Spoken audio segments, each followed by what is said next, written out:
Amina semola loboko. Amina semola loboko.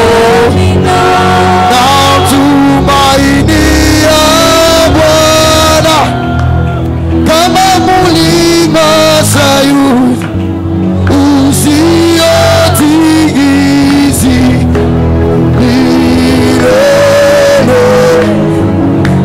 Now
Neema ya Bwana, oh neema ya Bwana, oh neema ya Bwana, neema ya Bwana, neema ya Bwana, oh neema ya Bwana, Baba tunalia, mimi nalia, minalia, oh minalia, neema ya Bwana, neema ya Bwana, neema ya Bwana, neema ya Bwana.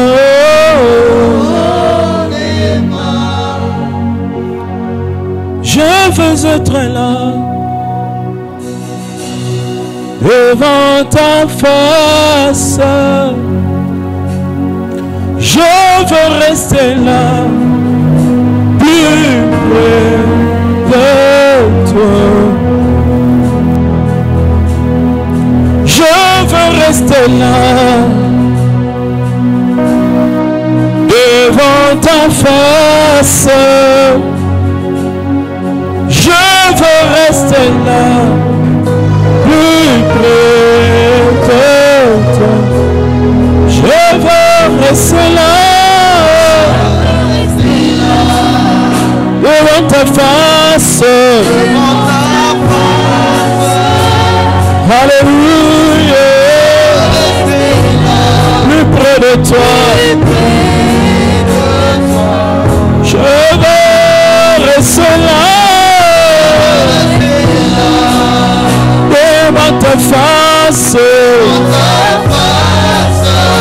Je veux rester là, plus près de toi. Naoumela, Naoumela, Naoumela, Naoumela, Nalingi, Naoumela, Yesu, Enenayo, Nafanda, Naoumela, Naoumela, Nalingi, Naoumela, Nalingi, Naoumela, Enenayo, Yesu. Dis à Dieu de te parler. Prions au nom de Jésus. Qu'il te parle ce soir. Parle-nous, Seigneur. Enseigne-nous ta voix, Père. Nous attendons de toi. Nous désirons de toi. Nous comptons sur toi, Seigneur. Prends le contrôle de ce lieu. Prends le contrôle de ce lieu. Prends le contrôle de ce lieu. Merci d'être à l'œuvre au-delà de nos pensées. Merci pour ce jour dont tu nous as convoqués dans ta présence. Merci pour les guérisons, pour les restaurations, pour la paix, pour la joie. Nous te sommes reconnaissants. Nous te sommes reconnaissants. On acclame le Seigneur.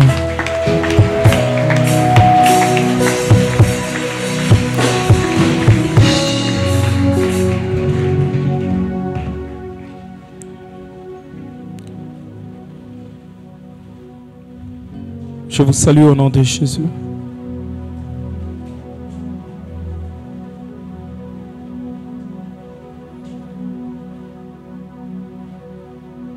Nous allons nous tenir debout pour lire quelques textes.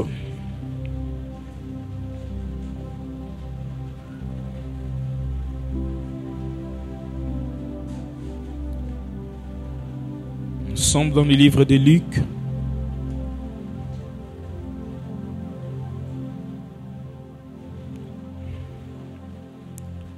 3, 21.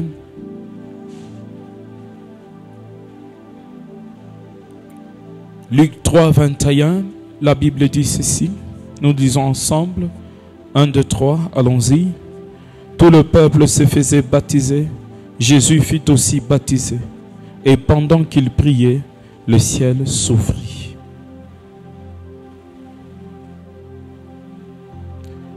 Prenons un autre texte.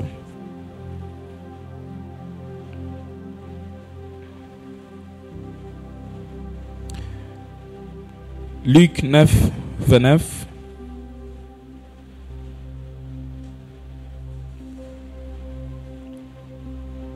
Nous lisons ensemble. 1, 2, 3, allons-y.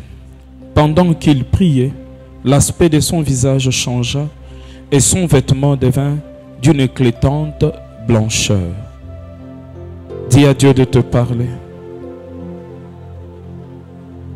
Parle-nous, Seigneur.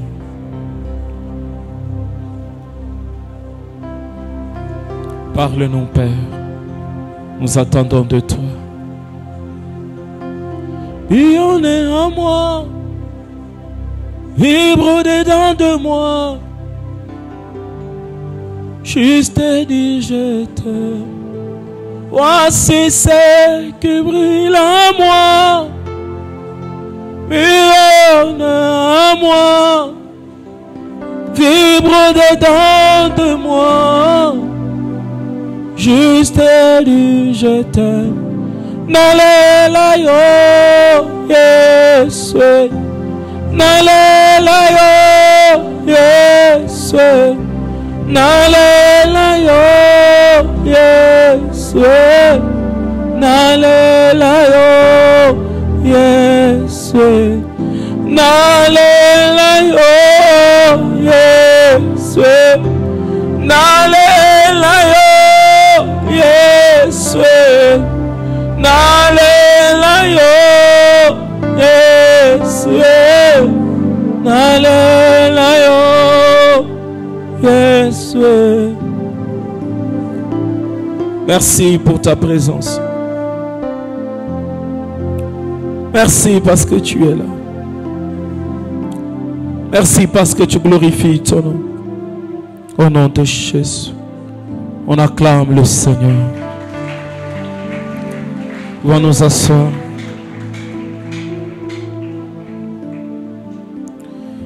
Le Seigneur nous a appelés en ce jour pour nous tenir dans sa présence. Et je crois qu'au travers de ces cultes, une saison de grâce s'ouvre dans nos vies et dans nos familles. Je crois qu'au travers de ces cultes, une saison d'un départ nouveau, de victoire dans nos combats, de bonne santé, de réussite dans nos activités, commence dans ta vie. Pendant qu'il priait, nous allons parler un peu, on va prier. La Bible dit que pendant qu'il priait, le ciel s'ouvrit. Pendant qu'il priait, ses vêtements devenaient tout blancs. Son visage rayonnait. J'aime ce que la Bible dit. Elle dit pendant qu'il priait. Pour nous dire que Jésus-Christ priait. Jésus-Christ était un homme de prière. Étant Dieu. 100% Dieu et 100% homme. Il était un homme de prière. Donc Jésus-Christ était un modèle dans la prière. Il priait très tôt le matin, tel que le rapporte Marc. Il priait toute la nuit, tel que le rapporte Luc. Il avait ses moments de prière. Il ne manquait pas de prier. Il priait. Et c'était pendant qu'il priait que la gloire de Dieu était manifestée. Pendant qu'il priait que Dieu glorifiait son nom. Pendant qu'il priait que des malades étaient guéris. Pendant qu'il priait, Jésus était un homme de prière. Et même la Bible dit ceci, qu'en ce moment où nous sommes en train de parler, Jésus-Christ continue de prier. Car il est notre avocat, il est à la droite du Père, il intercède à notre faveur. Ça dit que même son départ n'a pas fait que son ministère de prière puisse s'arrêter. Il continue à prier, il continue à intercéder. Je prie que le Seigneur te donne la soif de la prière, le souffle dans la prière, où tu pries mais tu ne te fatigues pas, tu pries mais tu ne t'arrêtes pas, tu pries, il faut qu'on te calme. Quand tu entres dans la prière, tu oublies tout ce que tu as comme problème, tu oublies tes difficultés et tu te concentres sur la face de l'Éternel. Le temps de prière du Seigneur était des moments de gloire, était des moments de changement, était des moments de transformation, était des moments de renouvellement. Les moments de prière sont des moments de changement. Les moments de prière sont des moments de renouvellement. Oui, je sens dans mon cœur qu'en cette journée, le Seigneur a renouvelé la vie de prière de tout un chacun. Et tes moments de prière seront des moments de gloire, seront des moments de changement. Toi qui manquais la vie de prière, reçois la vie de prière au nom de Jésus-Christ. Toi qui étais fatigué, tu ne pouvais plus te lever pendant la nuit, reçois la force de prier au nom de Jésus. Et pendant qu'on priait à la première session, le Seigneur m'a dit: le réveil de la prière, le réveil spirituel est entré dans votre église.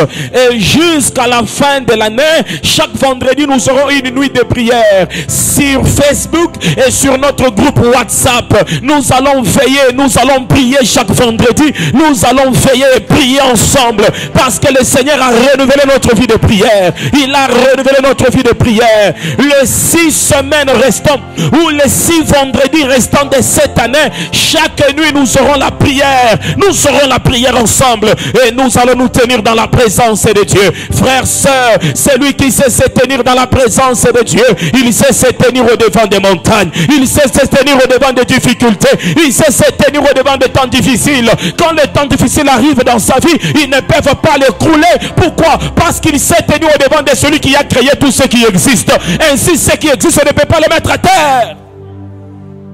La prière est le seul moyen de parler avec Dieu.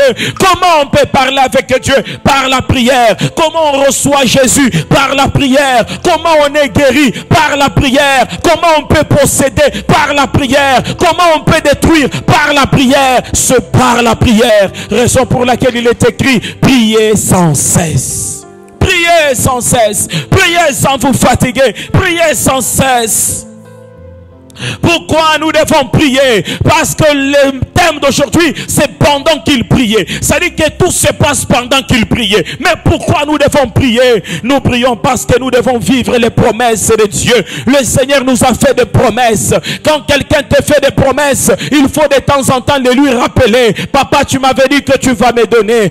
Oncle, tu m'avais dit tu vas me donner. Tante, tu m'avais dit tu vas me donner. Ainsi, nous avons notre Père Céleste qui nous a fait des promesses. Il a dit: voici mon serviteur, il prospérera, il s'élèvera bien haut. De même qu'il a été pour plusieurs un sujet de moquerie, il sera pour beaucoup un sujet de joie. Ce sont les promesses que Dieu nous a faites. Et dans ce culte, nous réclamons les promesses de Dieu. Que le Seigneur puisse t'élever, que le Seigneur puisse te tenir bien haut. De même que tu as été pour plusieurs un sujet de moquerie, tu seras pour beaucoup un sujet de joie. Pourquoi? Parce que cela est une promesse de Dieu. Il est écrit qu'il n'est pas un homme pour mentir, il n'est pas un fils de l'homme pour se repentir. Ce qu'il dit, il l'accomplit certainement. Et Habakkuk, il dit ceci: écrit la prophétie, grave-la sur les tables, car son temps est déjà fixé. Si elle tarde à temps là, il faut un certain moment réveiller la mémoire de Dieu. Dans le livre d'Ésaïe, il dit: réveille ma mémoire et plaidons ensemble. Il faut un certain temps dire à Dieu: Seigneur, souviens-toi de tes promesses. Ézéchias, pendant qu'on lui a dit que tu vas mourir, il s'est tenu face contre mur. Il a dit à Dieu: souviens-toi. Pourquoi? Parce que Dieu est un Dieu de promesses. Tu ne peux pas marcher avec lui et t'abandonner. Et comme il ne peut pas t'abandonner, tu peux le lui rappeler. Je voudrais qu'à la prière de ce soir, tu rappelles à Dieu ses promesses, tu rappelles à Dieu les prophéties, tu rappelles à Dieu les révélations, tu rappelles à Dieu les promesses de la Bible. Il dit: vous serrez la tête et non la queue. Cela est une promesse de Dieu. Quand Dieu promet, ça devient une dette. Parce que s'il ne réalise pas, il nie sa propre personnalité. Quand quand Dieu promet, s'il ne réalise pas, il nie sa propre personnalité. Ainsi, quand Dieu promet, il réalise. Car il sait, s'il ne réalise pas, ça va tourner contre lui. Ainsi, il dit ceci à Abraham. Abraham, si je ne te bénis pas, que ma main droite puisse me punir. C'est Dieu qui dit que Abraham, si ce que je dis n'arrive pas, si ce que je dis n'arrive pas, peut-être ça fait 5 ans que tu l'as reçu, ça fait 4 ans que tu l'as reçu, ça fait 10 ans que tu l'as reçu, mais je voudrais te rassurer, ce qui est sorti de la bouche du Créateur s'accomplit toujours, s'accomplira toujours. Alors ce soir, nous allons réveiller sa mémoire. Pourquoi nous devons prier? Nous prions parce que cela est un ordre de Dieu, parce que cela est une promesse. Pour réveiller les promesses de Dieu, c'était en Ésaïe 43, 26. La Bible dit, réveille ma mémoire, plaidons ensemble, parle toi-même pour te justifier. Oui, ce soir tu vas parler toi-même pour te justifier. Dans 1 Thessaloniciens chapitre 5 verset 17, la Bible dit, priez sans cesse. Cela est un ordre, c'est à l'impératif que cela est écrit. Priez sans cesse, priez sans vous arrêter, priez sans abandonner, priez jusqu'à l'exaucement. Et aussi la Bible dit ceci, jusqu'à présent vous n'avez pas encore demandé, demandez jusqu'à ce que votre joie soit parfaite. Je voudrais que quelqu'un ait la colère de la prière. Il faut un certain temps, comme les Quinois disent, on signe Nzambe, on signe Nzambe, et tu lui dis aujourd'hui tu ne partiras pas. C'est ce que Jacob a fait quand il a eu l'occasion de retrouver l'Éternel, a signé Nzambe, a dit aujourd'hui tu ne partiras pas. Si tu ne me bénis pas, tu ne partiras pas. Frères, sœurs, de foi bien-aimés, les grâces de Dieu sont données par ceux qui tiennent dans sa présence, par ceux qui sont déterminés, par ceux qui sont déterminés. Anne allait tous les jours dans les temples et ne recevait rien. Pourquoi? Parce que tous les jours qu'Anne allait dans les temples, elle n'était pas déterminée. Mais ce jour-là, quand elle est partie dans les temples, elle était déterminée. Elle avait dit, ou moi ou la promesse, ou moi ou l'enfant, ou moi ou l'accomplissement, jusqu'à ce que Dieu puisse lui donner. C'est ce que Jacob avait aussi fait. Il a dit, si tu ne me bénis pas, tu ne partiras pas. Est-ce que tu y es déterminé ce soir? Est-ce que tu es déterminé? Vous savez, frères, sœurs, les changements radicaux qui arrivent dans le monde arrivent par des hommes qui sont fâchés des choses qu'ils vivent tous les jours. Aussi longtemps que tu ne t'es jamais fatigué de l'ordinaire, tu ne vivras jamais l'extraordinaire. Il faut un certain moment que l'ordinaire puisse te rendre ras-le-bol. Tu es fatigué de l'ordinaire. Tu es fatigué de vivre la vie de tous les jours. Tu es fatigué de demander toujours du secours auprès des gens. Tu es fatigué d'aller tous les jours à l'hôpital. Tu es fatigué de consulter les médecins. On connaît tout ton corps par les médecins. Ils connaissent les hauts, ils connaissent les bas. Tu es fatigué, tu es fatigué.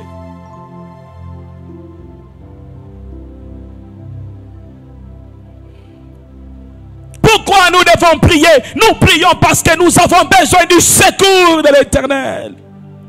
Il invoque moi et je te répondrai. Jérémie 33, 3. Je t'annoncerai de grandes choses, des choses cachées, des choses que tu ne connais pas. Il invoque moi. Nous avons besoin du secours de l'Éternel. Raison pour laquelle nous l'invoquons, parce que nous sommes limités à nous-mêmes. Nous sommes limités dans nos capacités. Nous sommes limités dans notre manière de faire, de comprendre. Nous sommes limités dans notre intelligence. Nous avons besoin du secours de l'Éternel.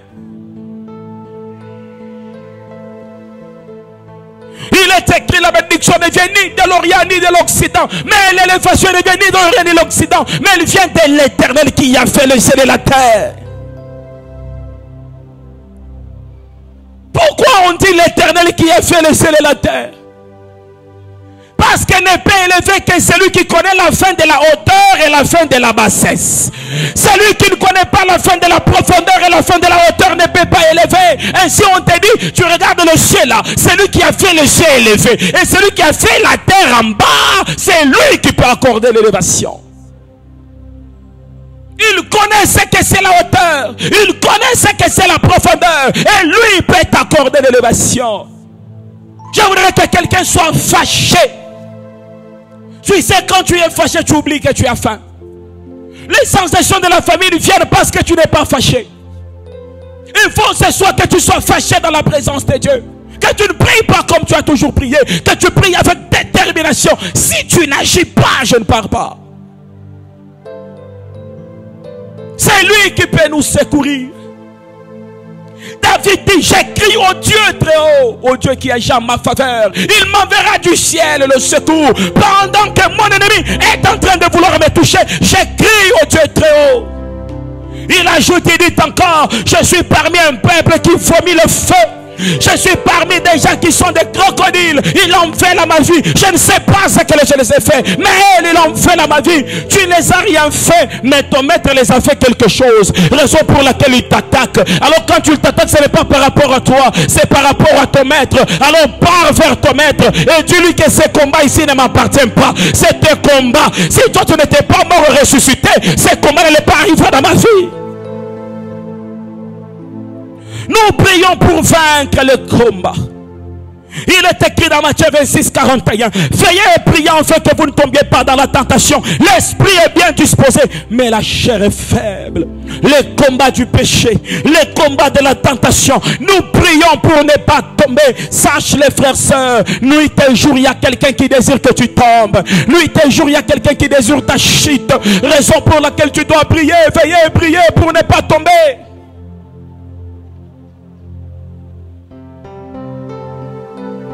Pendant qu'il priait, et je me suis posé la question, mais comment il priait? Comment il priait? Dans Luc 22, 44, écoutez ce qui est dit. Étant en agonie, il priait plus instamment, et sa sueur devint comme de grumeaux de sang qui tombaient à terre. C'est comme ça qu'il priait. J'aimerais que tu puisses relire encore le verset. Je l'ai toujours lu, mais je n'avais jamais compris ça. Aujourd'hui, en les lisant, je vois mes yeux s'ouvrir. On dit quoi? Étant en agonie, il priait avec instance. C'est quoi être en agonie? C'est la question qui m'est venue à l'esprit quand je lisais les passages. Être en agonie, c'est être proche de la mort. L'agonie, c'est la bataille qu'on mène face à la mort. Ça dit que quelqu'un est moribond, la personne est près de mourir, est en train de se battre. Quand on dit que cette personne-là est dans l'agonie, ça dit qu'il se bat entre ce monde et l'autre monde, entre la vie et la mort. Mais Jésus n'est pas monté encore sur la croix. Comment il est près de la mort? Comment il est dans l'agonie? On peut dire près de la mort parce qu'il allait mourir. Mais l'agonie ne dit pas parce qu'il allait mourir. L'agonie veut dire qu'il est en train de mourir. On ne peut pas dire d'un homme qui se porte bien, qui a toute sa force, qu'il était en agonie. On ne dit pas ça. Jésus se bat entre la vie et la mort. Il est en train de se battre. Pourtant il se porte bien. Pourtant il avait bien mangé. Pourtant il était fort. Mais il se bat entre l'agonie, le moment avant la mort, la lutte contre la mort. Jésus, qu'est-ce qu'il faisait? Il vivait ses combats à la croix, dans la prière avant de monter à la croix. Jésus n'a pas combattu contre la mort sur la croix. Jésus n'était pas à l'agonie sur la croix. Quand il est arrivé le temps de mourir, il a dit maintenant je rends mon esprit. Et la Bible dit il mourit. Il n'était pas en train de combattre contre la mort. Il rendit l'âme. Il ne combattait pas. On n'a pas dit que Jésus commençait à essouffler. Non, il parla bien à Dieu. Il dit je rends mon âme entre tes mains. Quand quelqu'un parle bien, donc il a la force et le raisonnement prêt. Mais quelqu'un dont le sang sort des côtes, dont le sang sort de main, dont le sang sort des pieds, ne peut plus parler clairement. Parce que le fait que le sang soit vidé dans le corps, même la réflexion commence à partir. Mais il a dit clairement au Père, je rends mon âme. Il rendit l'âme et il partit. Il n'était pas à l'agonie sur la croix, mais il était à l'agonie dans la prière. Ça dit que quand tu es dans l'agonie dans la prière, le combat de la vie ne te fera absolument rien sur ta vie. Au lieu d'attendre que la maladie vienne frapper, toi commence à frapper la maladie dans la prière. En quelque sorte, Gethsemane pour Jésus-Christ était le ring entre la vie et la mort, entre la croix et la vie. Jésus a combattu avec la mort à Gethsemane et non sur la croix. Et Aujourd'hui, c'est ton Gethsemane. C'est ici que tu vas combattre entre la vie et la mort. C'est ici que tu vas combattre entre cette maladie et la guérison. C'est ici que tu vas combattre. Ça ne sera pas à l'hôpital. Quand tu iras à l'hôpital, ça sera juste pour qu'on te dise que la maladie a disparu. Mais le combat va se passer ce soir. Le combat va se passer ici. Et tu seras à l'agonie. Et tu lutteras. Et tu lutteras. Celui qui a vaincu par la prière vaincra aussi dans sa vie. Celui qui a eu la victoire à Gethsemane, il aura aussi la victoire sur Golgotha. Celui qui a eu la victoire à Gethsemane, il aura aussi la victoire sur Golgotha. C'est le genre de personne, quand il vient qu'il y a plein de problèmes, il a la paix. Vous vous demandez, c'est pas lui le sorcier comme ça. Il ne se trouble pas pendant les problèmes. Pourquoi il s'est troublé dans la présence de Dieu? Il n'a plus besoin de se troubler devant les problèmes. C'est ceux qui versent leurs larmes à Gethsemane rendent gloire sur Golgotha. Ceux qui versent leurs larmes à Gethsemane, à Golgotha, ils disent à Dieu que tout l'honneur te soit dû, que toute la gloire te soit due. Pourquoi les larmes, je les ai déjà versées à Gethsemane? La Bible raconte l'histoire de David. Pendant que son enfant était malade, David a prié, David a pleuré, David a prié. Et quand tu as pris l'âme de son enfant, on a vu le roi David ne pas faire le deuil. Il s'est lavé, il s'est habillé proprement. On lui demande, mais roi, pourquoi tu es comme ça, tu as un deuil? Il dit ceci: j'ai déjà fait l'essentiel et le Seigneur a fait sa part. Je ne peux que le rendre gloire. Je ne peux pas devenir triste parce que je sais que le Dieu à qui j'ai parlé, il a résolu les problèmes de ma vie. Le Dieu à qui tu parleras ce soir, il sera en train de résoudre le problème de ta vie. Et après que tu l'aies parlé, tu dois essuyer ton visage, tu dois te laver, tu dois te parfumer, parce que tu as déjà livré ton combat. Tu n'as plus de combat à livrer. Ce qui se passera, ce sera que la mise en scène, parce que le véritable combat est déjà livré ce soir. Il vivait ces combats en prière avant de les affronter. S'il y a des choses qui veulent te tuer, c'est maintenant que tu vas combattre avec ces choses-là. C'est dans la prière que tu dois dresser un ring contre ces choses qui veulent te tuer. Est-ce que tu as une maladie? Ton médecin on dit que ça t'amène à la mort. C'est maintenant, ma soeur. C'est maintenant que tu vas passer au bistouri de l'opération. N'attends pas les douleurs du docteur. Il y a le véritable docteur qui est en ce lieu. Tu dois ressentir les douleurs des genoux. Pendant que tu ressens les douleurs des genoux, les douleurs des cicatrices disparaissent. Les douleurs de la maladie disparaissent. Oui, les douleurs des problèmes disparaissent. Frères, sœurs, la véritable opération sans cicatrice, elle se passe à genoux dans la présence de Dieu. C'est le ring de boxe entre tes problèmes et la présence de Dieu. Je ne pleurerai pas dans le monde parce que je pleure trop dans la présence de Dieu. Je ne pleurerai pas dans le monde parce que mes larmes sortent déjà dans la présence de Dieu. Quand tu fais sortir tes larmes devant Dieu, il t'épargne de les faire sortir devant les hommes. Il t'épargne, il t'épargne. Il se dit ceci: si celui qui a pleuré devant moi pleure aussi devant les hommes et les hommes l'aident, j'aurai honte. Comme il a pleuré devant moi, je dois résoudre ses problèmes. Et quand il sera devant les hommes, il dira que celui à qui je pleure dans la cachette, il a résolu mes problèmes. Raison pour laquelle, tel que tu es là, mon frère, oublie ton voisin, oublie celui qui est à côté de toi. Tu es dans un ring face à face à tes problèmes et à l'arbitre qui est de ton côté. Tu es dans un ring et l'arbitre est de ton côté. Lutte ce soir contre la pauvreté. Lutte ce soir contre les obstacles. Lutte ce soir contre les maladies. Lutte ce soir contre les problèmes.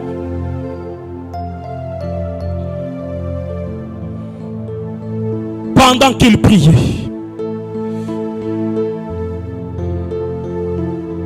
la sueur a commencé à tomber comme des grumeaux de sang. Quand je lisais le verset, j'ai entendu ceci. J'ai dit: est-ce que la sueur peut sortir sans effort physique? C'est-à-dire quelqu'un bonnement assis chez lui, regardant sa télé climatisée dans la maison, et il sent la sueur qui tombe. La sueur ne tombe jamais sans effort physique. Et j'ai entendu une parole qui me disait: mais ceux qui disent qu'il faut prier sans trop crier, où est-ce qu'ils ont tiré les réflexions? Parce que Jésus a sué en priant. Jésus n'a pas sué en marchant. Or la sueur ne peut sortir sans effort physique. Ça dit qu'en dehors de prier, Jésus a fait l'effort physique. Je crois qu'il a crié. Je crois qu'il a bougé les mains. Je crois qu'il a frappé les mains. Je crois qu'il a piétiné sur la terre. Parce que la sueur ne sort qu'avec l'effort physique. C'est lorsque les muscles se sont en travail que la sueur est en train de couler. Et la sueur a coulé. Et il y a ce qu'on appelle sueur et sueur. Il y a sueur qui finit avec papier mouchoir. Mais il y a sueur, il faut prendre vraiment les humains et puis mettre sur le visage.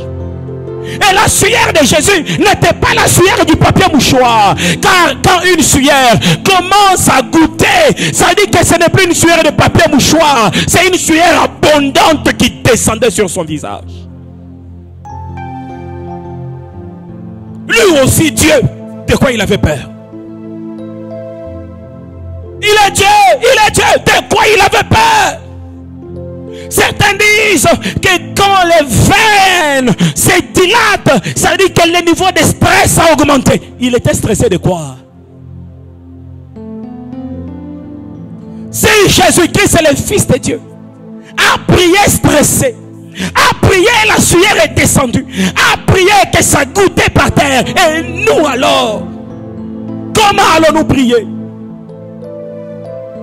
Dans le livre d'Hébreux, il est écrit: lui duquel dans sa vie, il adressa des prières avec des grands cris, des larmes et des supplications à celui qui pouvait les sauver. Écoutez comment Jésus priait: des grands cris, des larmes et des supplications. Quand ce qui nous touche, nous bouleverse le cœur, on ne garde plus calme. Quand ce qui nous arrive coince nos vies, on commence à crier. Si tu entends un enfant crier dans la chambre, donc il a vu ce qu'il n'avait jamais vu. Donc il a rencontré ce qu'il a frappé, qui a touché à ses émotions. Ça veut dire que quand il y a des choses qui touchent à tes émotions, qui touchent à ta vie, ne prie pas comme si tu étais un monsieur qui. Non, prie comme si tu étais un enfant qui attendait le secours de son père. Tu ne peux pas venir demander le secours. Aidez-moi. Aidez-moi. On te dira, on va t'aider prochainement. Mais quand tu viens, oh, j'ai pas de secours. Que ferais-je? J'ai reçu un frère qui est venu ici, c'est délicat, sous Colosie. Il est arrivé. Il m'a dit, il va dormir à l'église. J'ai refusé. J'ai dit, frère, il n'y a pas de place. On va te mettre où? Comment tu quittes comme ça et tu viens, ça même appelé, tu arrives, on te donne la place pour dormir. Il a dit, non, je suis fidèle de la compassion Bandundu. Je connais le pasteur Roger, je connais le pasteur Jephté. Laissez-moi dormir. J'ai dit, frère, ici il n'y a pas de place. Mais son insistance, il a insisté. Il a tellement insisté que j'ai accepté. Ça dit que des fois Dieu nous donne lorsqu'on arrive à insister. La Bible parle du juge unique et la Bible dit ceci: quand une femme est venue pendant la nuit, il a dit au juge unique, viens me rendre justice de ma partie adverse. Il a refusé. Mais la femme n'a pas arrêté. J'aime le terme qui est utilisé. Le juge unique dit ceci: il faut que je la rende justice pour qu'elle ne vienne pas m'importuner. Dans d'autres versions on dit, il faut que je la rende justice pour qu'elle ne vienne pas me casser la tête. Et Jésus dit, c'est ainsi que vous devez prier. Alors je te pose la question, comment est-ce que tu dois prier? En importunant Dieu. Comment est-ce que tu dois prier? En cassant Dieu la tête, en lui faisant manquer le repos. Jésus dit, c'est comme ça que vous devez prier. Alors quand il faut prier ce soir, ne prie pas comme celui qui a fait tout, prie comme celui qui attendait un secours auprès de Dieu.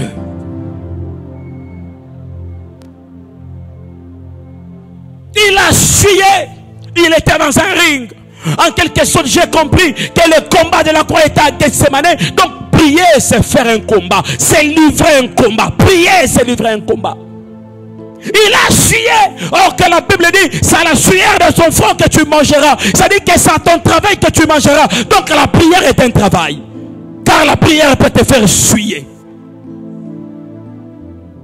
Donne-toi entièrement aujourd'hui dans la prière. Je vais finir mon message, on va prier. La Bible dit ceci: pendant qu'il priait, Un jour, Jésus pria à l'écart. Et avec lui ses disciples, il leur posa cette question. C'était pendant qu'il priait. Il posa cette question. Qui dit-on que je suis? C'est pendant qu'il priait. Et pendant qu'il priait, il a donné la révélation de ce qu'il est à ses disciples. C'est pendant la prière que Dieu nous donne sa révélation.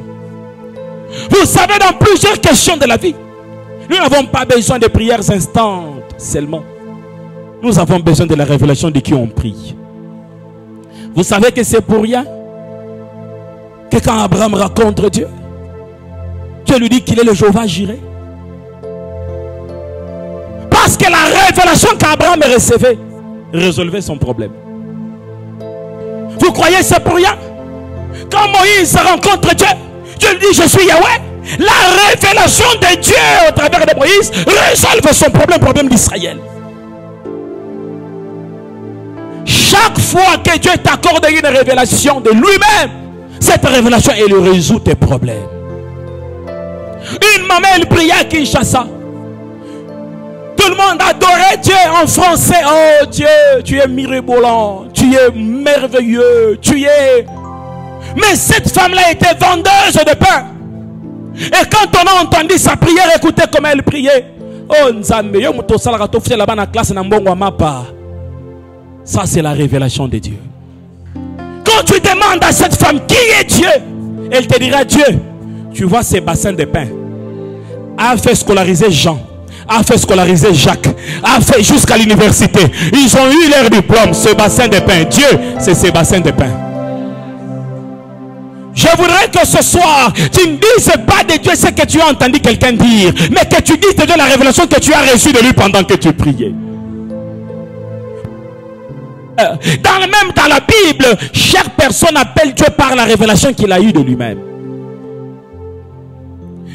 Vous savez, si je marche et j'entends quelqu'un derrière qui crie Mulumba, Nogana nzoto malili. Tiko na bandio kanisa. Tipo wana seke to tangana ye. Tipo ucho bele langa seka sa mona quartier na biso. Quand tu appelles quelqu'un par son nom, la personne a la chair de poule. Et le nom de Dieu n'est pas seulement Yahweh. Le nom de Dieu, c'est la révélation que tu reçois de Dieu. C'est ça le nom de Dieu. La révélation que tu as de Dieu. Et je voudrais te poser la question ce soir. Qu'est-ce que tu dis que Jésus est dans ta vie? Et je prie que pendant que tu seras en train de prier, que Jésus descende et qu'il te dise, pendant que tu étais dans le ventre de ta mère, il y avait un cordon qui te liait jusqu'au cou. Et on ne savait pas comment te faire sortir. C'est moi qui te liais le cordon qui te liait et qui te fit sortir du ventre de ta mère. Je veux que pendant que tu seras en train de prier, que Dieu puisse te révéler que pendant que tu étais enfant, tous tes amis étaient des sorciers, des sorcières. Et même les mikates que tu avais mangé ce jour-là, c'était dans la sorcellerie. Mais tu ne l'as jamais attrapé la sorcellerie. S'il t'a gardé pour ne pas attraper la sorcellerie, il te gardera aussi contre les attaques du monde des ténèbres. Aujourd'hui, frères, sœurs, quand je pense au parcours, quand je pense traversant les eaux, la rivière Kouilou, des fois tu reviens, c'est pendant la nuit que vous êtes descendu, et puis il n'y a pas une pirogue motorisée pour traverser, c'est une pirogue à caille, ça dit que c'est une pirogue de véritable pirogue. C'est qu'on prend les bateaux, on met dans l'eau. Vous êtes assis sur un morceau de bois. Vous allez faire un naufrage. Mais Dieu t'a gardé. Dieu t'a gardé les allers-retours. Dieu t'a gardé les allers-retours. Dieu t'a gardé. Seigneur, si tu m'as gardé de tous ces voyages, tu me garderas aussi dans mes difficultés. Quand David dit l'Éternel est mon berger, je ne manquerai de rien. Vous savez, la puissance des psaumes, c'est la vie de David. La puissance des psaumes, c'est la vie de David. Quand il dit l'Éternel est mon berger, je ne manquerai de rien, il pense à l'ours. Et il pense qu'il était comme petit enfant avec un bâton. Mais devant l'ours avec un bâton, il a attrapé l'ours qui agit par instinct. Il a déchiré, il a sauvé les brebis.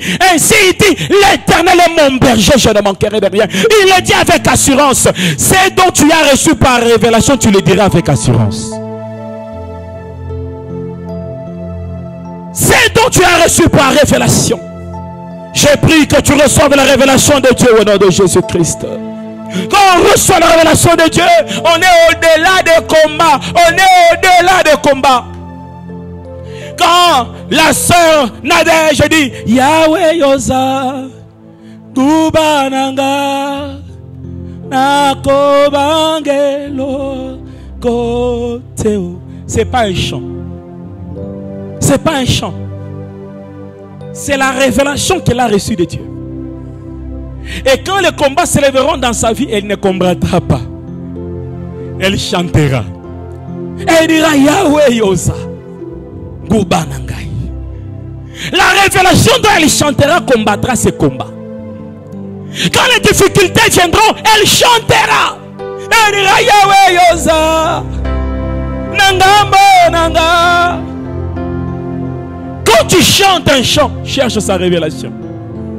Et quand tu reçois la révélation d'un chant, tu ne chantes plus un chant.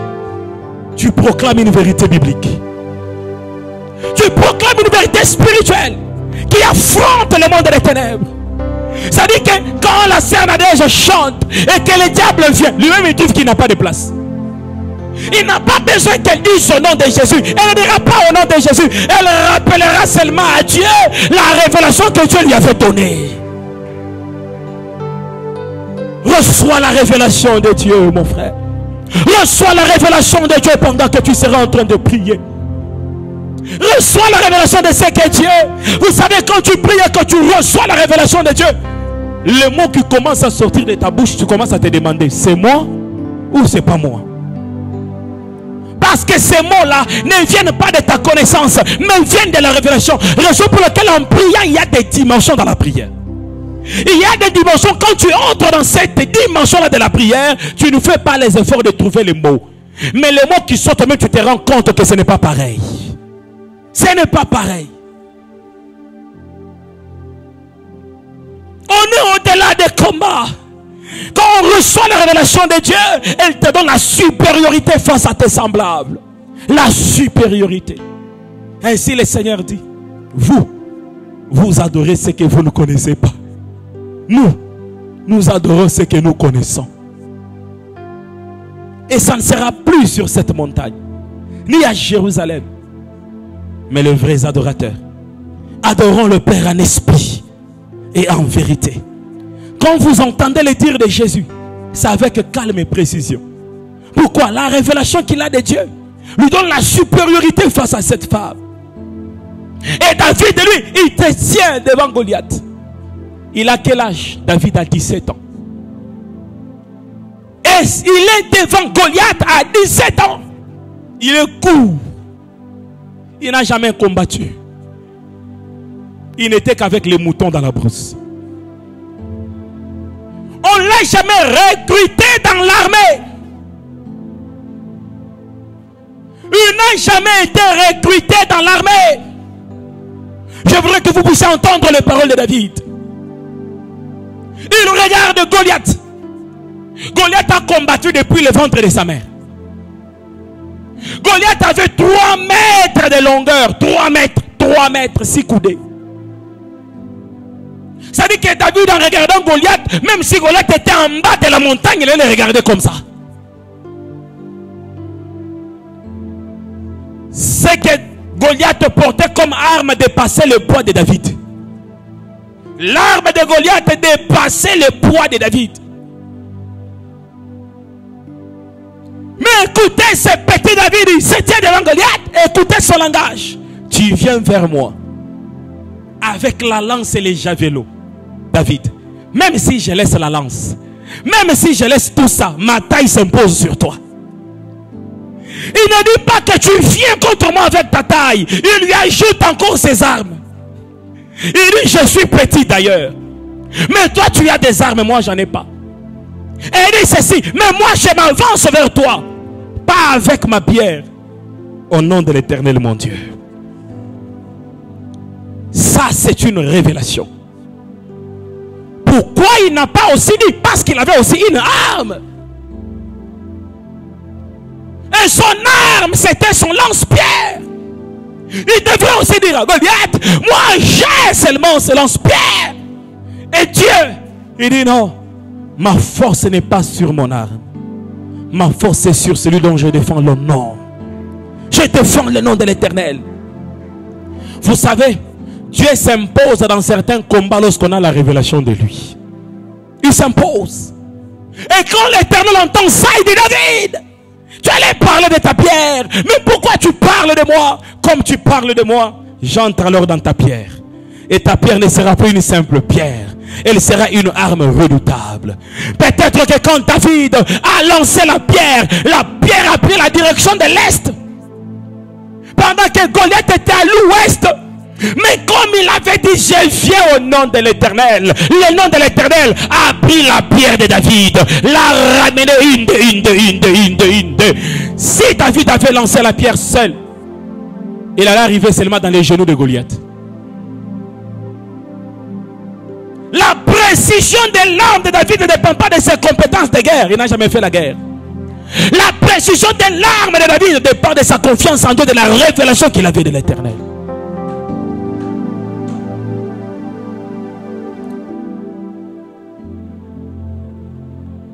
Pendant qu'il priait, Luc 3, 21, la Bible dit, tout le peuple se faisait baptiser. Jésus fut aussi baptisé. Et pendant qu'il priait, le ciel s'ouvrit. J'aime la prière. Il se passe trois choses dans ce verset. La première des choses qui se passe, tout le peuple est venu. On l'a baptisé. Il n'y a rien. Ni dans le ciel, ni sur la terre. Deuxième chose, Jésus lui-même, le Messie, il vient, on le baptise. Il n'y a eu rien. Ni au ciel, ni sur la terre. Et la Bible dit, quand tu l'as fini d'être baptisé, on n'a rien vu. Mais pendant qu'il priait, c'était après le baptême.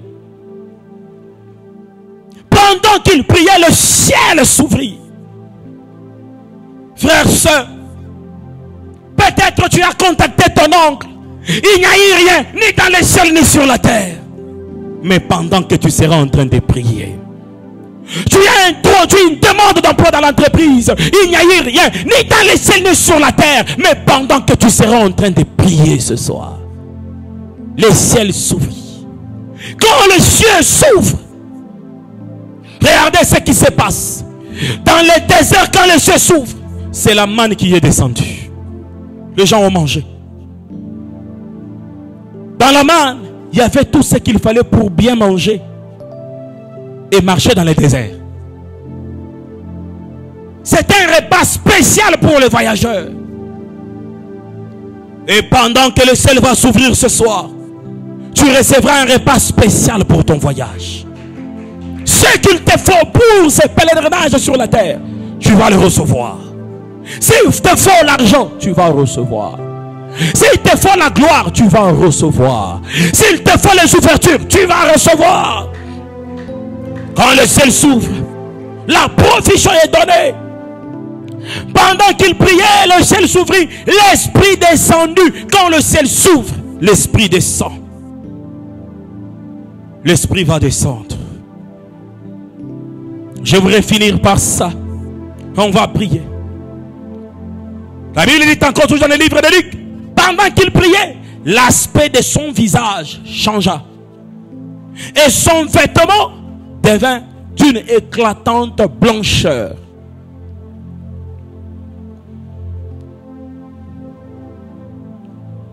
L'aspect de son visage a changé. Or, le visage de tout un chacun de nous, c'est son identité. Dans ta carte d'électeur, il y a ton visage. Dans ton passeport, il y a ton visage. C'est ce qui nous identifie et qui nous différencie. Notre visage. Et son visage devenait tout blanc. En quelque sorte, pendant qu'il priait, il y a eu la distinction. C'est-à-dire que tout le monde était homme, mais lui était blanc. Tout le monde était blanc, mais lui était très blanc. Tout le monde avait l'argent, mais lui il avait beaucoup d'argent. Tout le monde souriait, mais sa joie dépassait les limites. Tout le monde était guéri, mais sa guérison épatait.